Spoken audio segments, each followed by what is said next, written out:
બેસો બેસો.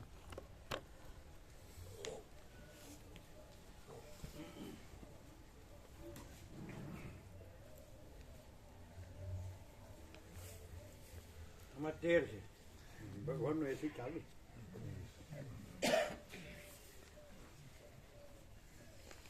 બેસો.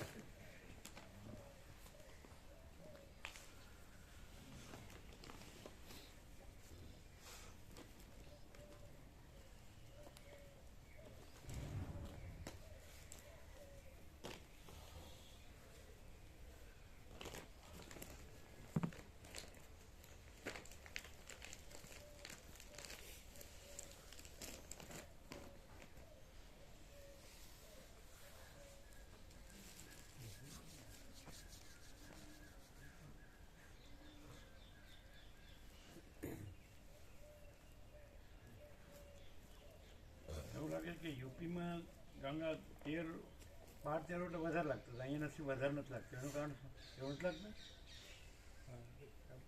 કે આપણે એક્વેન્ટ થઈ ગયા એટલે? ના એવું નહીં. હા, હિમાલયના પવનો નજીક પડે, પવનનો હશે કદાચ, પવનનો ફેર હશે. પવનને હા, અહીંયા બધા વૃક્ષો ને બધું છે ને, ખુલ્લું ને આ બંધ છે ને, પછી આ બાંધેલું છે બધું, પવનનો ફેર પડતો. સૂર્યનારાયણ ભગવાન સૂર્યનારાયણ ઓછા નીકળે તેઓ પ્રભુ, એટલે ધુમ્મસ જેવું હતા. થોડી વાર થઈ એટલે નીકળતા હતા, અમે દર્શન કરતા હતા ગંગા ઉપર. હા, એટલે વાદળ રહેતા હશે નહીં? ધુમ્મસ જેવું ધુમ્મસ.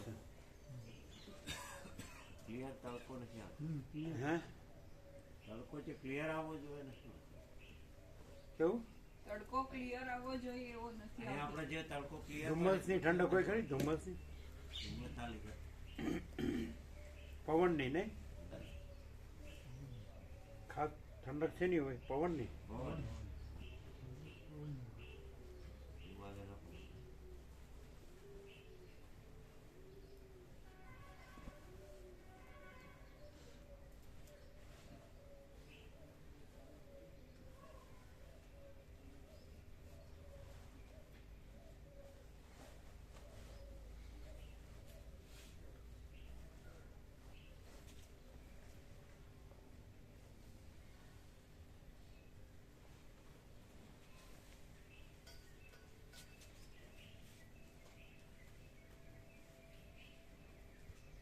અહીં કૃષ્ણમાં હાલત જ લાગે, અને સૂર્યનારાયણ ભગવાન તો ફૂલ મળે સવારથી. આ જગ્યાએ એટલે એ સિચ્યુએશન પ્રમાણે પણ એકદમ ટોપ કહેવાય. આખા પૃથ્વીમાં સમશીતોષ્ણ, ઠંડી, ગરમી, વરસાદ, સમઘાત, આરોગ્યપ્રદ એકદમ. સર્વે સંતો નિરામયા.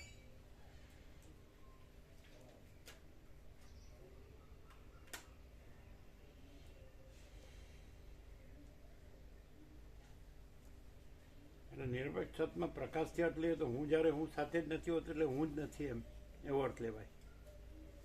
એટલે આમાં પરમાકાશ જ છે એવો અર્થ લેવાય. એટલે અનંતપૂર્ણ નિરપેક્ષ સત જ છે, એમાંય હું એવી વ્યાહૃતિ નથી, અને આખું એપિયરન્સ કાંઈ નથી, એટલે એમાંય હું એવી વ્યાહૃતિ નથી. વ્યાહૃતિ જ કહેવાય ને, સ્ફુરણ કે ઉદ્ગાર. એટલે હું જ્યારે હું સાથે નથી હોતો એટલે હું જ નથી હોતો, અને અનંતપૂર્ણ નિરપેક્ષ સત છે એમ. એટલે હું જ્યારે હું નથી હોતો એનો પહેલો હું છે એ નિરપેક્ષ સત નથી, હું જ નથી હોતો એમ. અધિષ્ઠાન કે અધ્યસ્થ બંને રૂપે. અધ્યસ્થ તો કાંઈ છે જ નહીં, અને અધિષ્ઠાનમાં બીજું કાંઈ છે જ નહીં. આમાં પરમાકાશ જ છે, એ રીતે લેવાય. નિરપેક્ષ સતથી ખોટો અર્થ ન થાય, કદી ખોટો અર્થ લઈ ન શકાય, કારણ કે આનંદપૂર્ણ નિરપેક્ષ સત કીધું ને એટલે એ જ જો હે સો હે. એટલે કોઈ ખોટો હું નથી, સાચો હું નિરપેક્ષ સત છે એવું ન કહેવાય. નિરપેક્ષ સત જ નિરપેક્ષ સત છે એમ કહેવાય. યસ, એમ છે. ત્યારે સરસ્વતી તૈયાર છે, એને નિરપેક્ષ સતમાં સરસ્વતીની સહી છે. એટલે નિકોરમાં એક સરસ્વતી હતા, બધા અમે વિશ્રામ કરી અમારી પાસે ઊભા હતા. પછી એક સરસ્વતીની છબી હતી, એમાં સરસ્વતી હતા, મોર હતા, તો ત્યાં એક ઊભા રહેતા. એવું જોયું નહીં હોય. અમે જોયું છે. એટલે એ લોકોને છબીમાંય ખબર પડે. ફોટોગ્રાફ એમાં મોર સરસ હતો, સરસ્વતી સરસ હતા. બાળપણમાં અમારી વોલ પર એક સરસ્વતીનું મોટું પિક્ચર આગળ, બહુ સુંદર, દિવ્ય અલૌકિક સત્ય છે સુંદર. એવું ભાગ્યે જ મળે કદાચ. એની નીચે અમે કંઈક લખેલું પાછું, બહુ મોટું બોર્ડ. મસ્ત સરસ.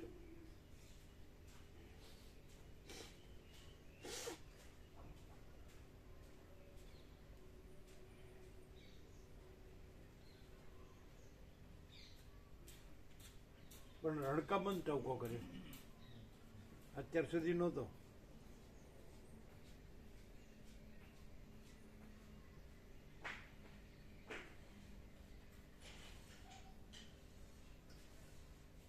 એટલે કે હું ક્યાંય નથી, અધિષ્ઠાન અધિષ્ઠાનના ભેદ નથી, અને હું ક્યાંય નથી, અને અનંતપૂર્ણ નિરપેક્ષ સતત છે.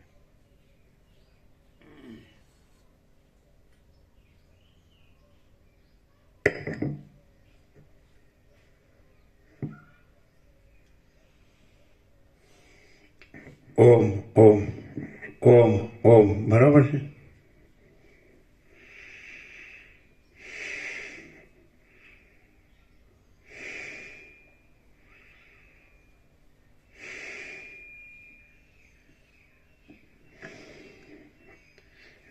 આટલું બધી કોરથી બધું કહેવાય એટલે જેટલું કન્ફ્યુઝ તો થતા હશે, હે ને?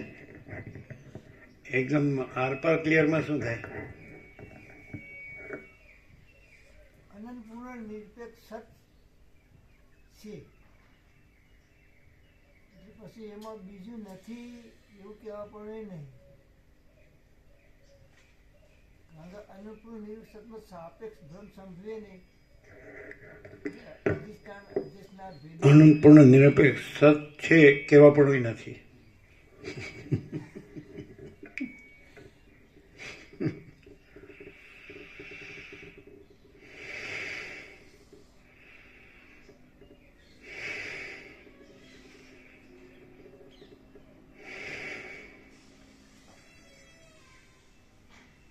કારણ કે એમાં પોતાનું કહેવા પણ નથી, અનંતપૂર્ણ નિરપેક્ષ સતમાં.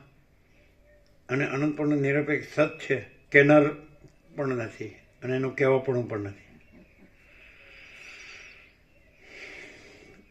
પરમ ચિદાકાશ, પરમ જ્યોતિ, અખંડ જ્યોતિ, અનંત, પૂર્ણ, પરમ ચિદાકાશ, પરમ શાંતિ, स्वयं सिद्ध, स्वयं प्रकाश, स्वयं पूर्ण, स्वस्वरूप, यही सब कुछ है, इसके सिवा कुछ नहीं है. शून्यभास, अनंत कोटि, महाकल्पो है ही नहीं. वशिष्ठ राम, निर्वाण पूर्वार्ध, राउंड 38मो राउंड.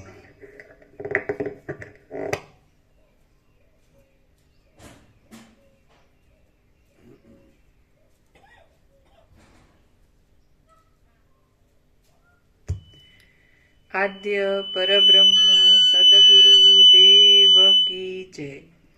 ઓમ શ્રી પરમાત્મને નમઃ.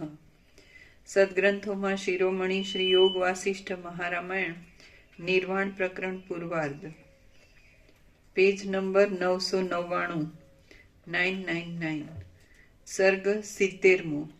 એક રાજા પ્રત્યે વેતાલના 6 પ્રશ્નો. આ 70મા સર્ગમાં ચિદાત્માની શુદ્ધિને વેતાલના અને એક રાજાના સંવાદની કથા કહેવામાં આવશે. વશિષ્ઠ બોલ્યા, હે રામચંદ્રજી. જવા દેવું તું નિરપેક્ષ